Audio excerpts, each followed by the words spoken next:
আসুন সবাই ঐক্য হয়ে দিনের কাজ করে যায়।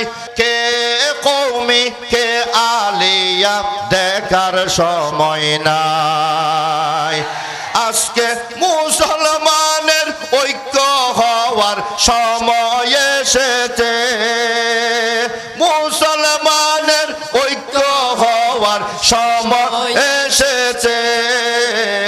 স্বৈরাচারই শেখ হাসিনার পতন হয়েছে। স্বৈরাচারই শেখ হাসিনার পতন হয়েছে। সেই কারণে আজকে এখানে করছি আহ্বান। ওয়াহাবি সুন্নি নাই ভেদাভেদ সবাই মুসলমান। সাতকানিয়া উলামা পরিষদ সেই আহ্বান করতেছে।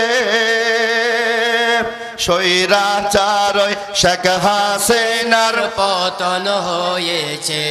ছাত্র জনতার ঐতিহাসিক বিজয় হয়েছে।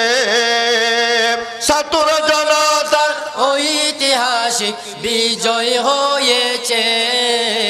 যে কারণে শেখ হাসিনার পতন হয়েছে।